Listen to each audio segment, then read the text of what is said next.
maa ngi lay ziar Momo situation marché bi nag mooy une situation tendue quand même il faut le reconnaître li ko waral mooy oignon campagne de commercialisation oignon local bi moo nekk di jeex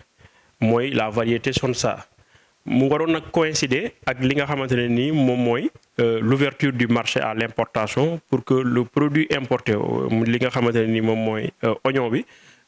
importé bi mu mun a dugganteeg bi nga xamante ne ni moom la ñuy bay fii mais suñu importateurs yi souvent Maroc lañ daan approvisionné lu ci gën a bare mais autorités marocaines yi dañoo bloqué li nga xamante ne ni mooy l'exportation de l'oignon vers les autres pays notamment le Sénégal moo tax ñaari produits yooyu mënuñoo duggante te campagne de commercialisation surtout de production bi les récoltes au niveau de la Hollande fin juillet la commencé ñor daanaka sax des na tuuti parce que foofu dafa commencé taw te xam nga ni oignon bu commencé taw da koy yàq fin juillet début août le temps du chargement ba muy yegg si fii 10 jours lay jël moo tax les 2 semaines là yi nga xamante ne nii dund nañ ko semaine bële ak semaine bi ñu gis fondamentalement ay tensions sur le marché parce que li fi des as néew moom la ñuy jaay mais souvent ñi nga xamante ne ñooy commerçants yi dañuy def des pratiques spéculatives maanaam bu desee as tuut dañuy yokk njëg li alors que loolu fondamentalement waruñu ko def parce que le gouvernement de l'État du Sénégal da leen di jàppale ci lu bari surtout li nga xamante ne ñooy producteurs yi sur les facteurs de production moom mooy engrais bi moom mooy semence bi moom mooy matériel agricole bi te campagne de commercialisation bu jotee dañuy bloquer frontières yi maanaam dañuy geler importation pour bañ concurrence permettre aussi que ñuy jaay mais bu ñuy jaay aussi nañu jaay ci les structures des prix yi nga xamante ni c'est des prix conseillés parce que li nga ci war a mën a xam mooy loolu dañ ciy waxtaan dafa am comité bi nga xamante ne ni moom mooy saytu loolu yëpp comité boobu dafay am importateurs yi les commerçants am nañ seen kuréel ñoom tam ils sont représentés ñu am li nga xamante ni mooy l'interprofession oignon du Sénégal ñoom itam seen kuréel la ay baykat lañu mais dañoo am organisation boo xamante ni dañu am seen représentant ñu toog xayma ARM da ciy nekk direction du commerce intérieur tamit daf ciy nekk ñu toog xayma xool def le bilan de la campagne de commercialisation xool production bi fi nekk ban période lay jeex ak ñu ibbi nag li nga xamante ne ni moom mooy importation bi mais bu ñu ko ibbee dañuy xool la structure des prix qui sont appliqués sur le marché à l'international pour xool les charges d'exploitation yi ciy topp bu ñu ñëwee ñu vérifier xool ba xam charges yi nii normalement le prix de revient à la base bu ñu ko jaayee fii ci Sénégal di mën na ci njëg lii lay toll ñu mën a xool après au grossiste demi grossiste ba détaillant bi ñaata lay mën a jar pour que ñu mën a xam la structure des prix qui seront appliqués surtout ci produit importé bi loolu mooy comité bi moo ciy waxtaan bu ñu paree nag ñu def benn compte rendu jégleel ko ministre pour mu xam li nga xamante ne ni jël nañu comme décision parce que li nga xamante ne ni moom mooy oignon bi pomme de terre bi ak carotte bi ce sont pas des prix homologués c'est des prix conseillés xam nga bu ñu la nee prix conseillé il y a une marge commerciale boo xamante ne dañ koy bay en fonction de la fluctuation du marché mais néanmoins dafay am benn contrôle bi nga xamante ne nii d'abord c'est la sensibilisation pour wax commerçants yi éviter d'aller sur une stratégie ou bien une dynamique de spéculation bu fekkee nag ça persiste comme suñu communiqué bi nu mu ko relever l'État day jël ay responsabilités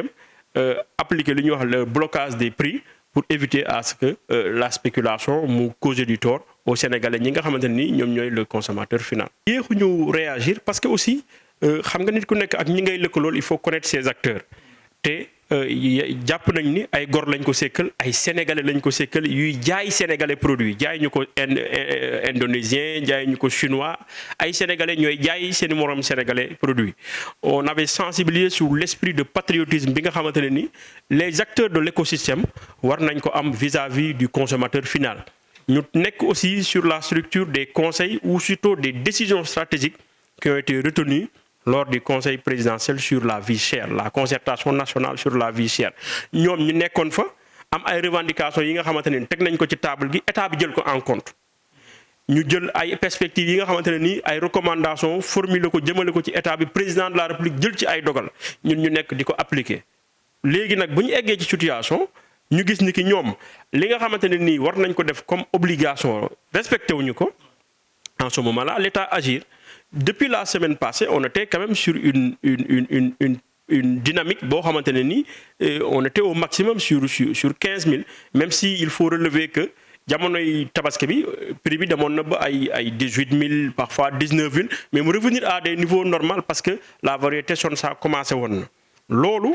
bu ñu gisee nag tendance haussière bi persister ci la ñu jóg taxaw ne leen attention fi ngeen jëm ni gouvernement mënu leen xaar foofu. Déjà, on se souvient de l'année passée, à Touba, nous avons chaque d'oignon de 50 000, mais vous convenez avec moi que cette situation, elle ne va pas se reproduire. Parce que l'État du Sénégal, nous sommes l'eau. Nous avons différentes mesures. La première mesure, moi, déjà, nous allons arrêter. Sous peine, effectivement, de voir l'État du Sénégal me bloquer le prix. Mais deuxième, moi, le ministre Abdou Karim Fofana nous a instruit, nous allons au Maroc pour négocier bien nos couloirs. Parce que Maroc, le prix du sac de 25 kg est à 9100. Alors qu'au niveau de la Hollande, le prix du même sac, il est à 13 000. Compte tenu des charges qui sont transformées avec les frais portuaires. Vous savez que au Maroc, c'est yomb nga am ko fi nga xamanteni ni moy Hollande lolou tamit dañ koy utiliser comme couloir mais bi may wax ak yow ni ci week-end bi am nañu 2400 tonnes yi nga xamanteni yegsi na dugal nañ ko ci biir marché bi le 10 mooy mercredi bii di ñëw incha allah am na benn bateau bi nga xamante ne ni 5000 tonnes la am mu ngi ñëw te yor nañu tey le tableau bi nga xamante ne nii tous les importateurs wax nañ ñu les jox nañ ñu seen bon de commande yi ñu xam entre le chargement et le temps d'arrivée ñu xayma ko pour xool comment on peut planifier vraiment l'approvisionnement du marché mais tenant compte du magal qui arrive du gamou qui arrive il y a des mesures spécifiques yoo xamante ne dinañ ko jël pour def des opérations tampons pour que lu ñuy injecté ci biir marché bi mu gën a am doole pour que fondamentalement loolu influer sur le prix parce que après c'est la loi de l'offre et de la demande qui va jouer hein, pour voir si le produit est suffisant sur le marché, l'autre ça va jouer sur les prix. Sur plus le produit est rare, parfois malheureusement il y a des gens qui pratiquent une stratégie spéculative et qui influe négativement malheureusement sur le pouvoir d'achat des Sénégalais. Mais bien sûr, l'État a les moyens de lutter contre l'inflation, de lutter aussi ci li nga xamanteni mom lañuy constater mom moy les pratiques spéculatives. D'abord, li nga xamanteni ni mom moy le niveau des stocks est très faible. Donc kenn mënu ñoo wax ni l'oignon est à suffisance. Bu amé à suffisance, rien n'explique le fait que génnewuñu ko tek ko ci marché bi. Bu féké nak sur le terrain, agent yi dem nañu xol ni ki oignon amna fu mu nek waye ñi ñaa ko génnewul. Xam nga lolu les gens peuvent te poursuivre pour rétention de stock. Saisir ko jaay ko. Liñ ko wara jaay te lolu aussi la direction du commerce intérieur amna ci ay sanctions yo xamantene mën nako appliquer. Vous vous rappelez que Touba bi ma doon wax sank bam fa tolé agent yi ñoo dem saisir ko jaay ko au prix normal. Donc l'État a les moyens de faire face. Mais bala ñu yegg ci lolu, je puis rassurer les Sénégalais niki l'approvisionnement du marché va revenir à la normale. Et tendance bi ñu jëm ni dina gëna influer pour que prix gëna wacc inshallah. Waaw lolu agent ñu ngi travailler, ñu ngi ci terrain bi et puis les numéros aussi verts yi nga xamantene ni wax nañ pour que sénégalais di mën di signaler ñi nga xamantene ni les commerçants yi respecté wul li mesures yi état bi jël lolu tam mën nañ ci mën nañu renseigner mën nañ aussi alerter ci plateforme yi. Maintenant par rapport à la pomme de terre, je pense que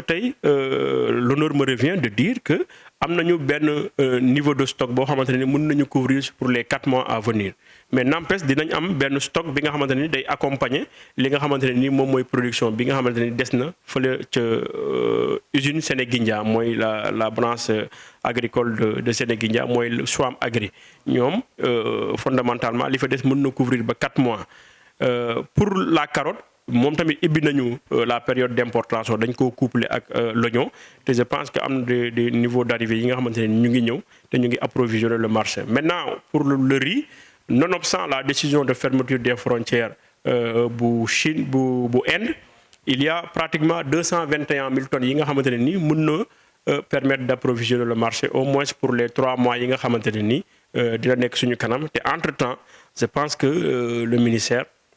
dina trouver des points de convergence avec ñi nga xamante ni ñoom ñooy les autorités au niveau de l'Inde et surtout aussi production locale bi nga xamante ni war na mën a jaxasoo pour continuer d'approvisionner correctement le marché. waaw suukar bi nag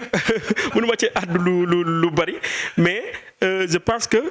fondamentalement l'État du Sénégal ñu ngi jëf seen kéemtalaay kattan pour que déjà approvisionnement bi nekk à des niveaux corrects